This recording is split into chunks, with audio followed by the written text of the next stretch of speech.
If you ever visit the Foxconn factory complex in Shenzhen, China, you cannot miss the nets.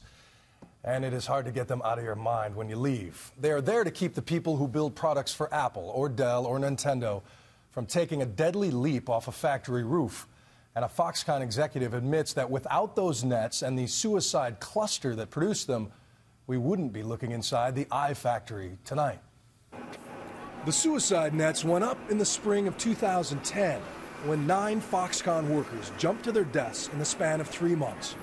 A total of 18 employees took their own lives or tried to in recent years, and given the company's massive size, Foxconn's suicide rate is actually well below China's national average.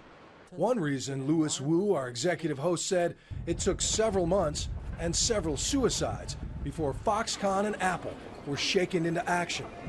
At the beginning is that we see a few suicides, but we didn't really see that there is a cluster effect right? Until I think either the 5th or the 6th one.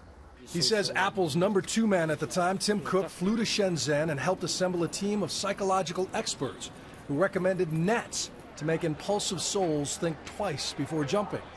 Foxconn also then promised to raise wages, and they opened this counseling center. And why do you think so many happened at the same time? There are many reasons, Counselor Yang Chunhui tells me. Of course, some has to do with management. But they had more to do with the new generation of migrant workers from the rural areas, their state of mind, and how they cope with society. Also, it's hard to make friends here, she says. But it wasn't just the suicides that caught the world's attention. An explosion hit a Foxconn plant in Chengdu. Last year, poorly ventilated aluminum dust led to 2 separate explosions in iPad polishing stations, killing 4, injuring 77. There is, in fact, one labor rights group in the country who claims that they tried to warn you about combustible dust before the explosions. Is that true? Do you have regrets about not doing more sooner? But you ask me, whether, we feel we could have done a lot more or better to avert that explosion. Absolutely. We were devastated. Apple takes working conditions very, very seriously, and we have for a very long time. Apple declined my repeated request to interview new CEO Tim Cook, but referred us to his statements at a Goldman Sachs investor conference last week. We don't let anyone cut corners on safety. But now more than ever, they are trying to prove that to the world. Until this year, Apple had never released the names of its suppliers.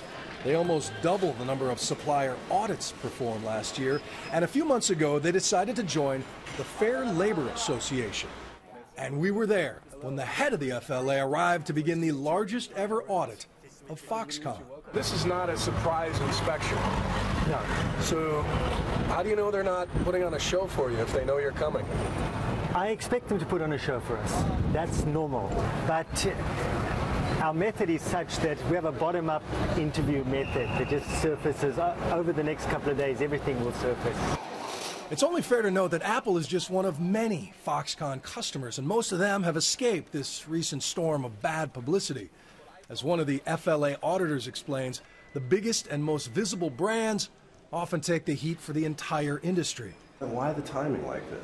Well, we call it the Nike moment, right, in the industry. So there was a moment for Nike in the 90s when they got a lot of publicity, negative publicity. And they weren't the worst. It's probably similar like Apple. They're not necessarily worse than anybody else. It's just that the publicity started to build up. Part of the Fair Labor Association team scours time cards and pay records, while another uses iPads to beam the anonymous grievances of 35,000 workers to a server in New Zealand.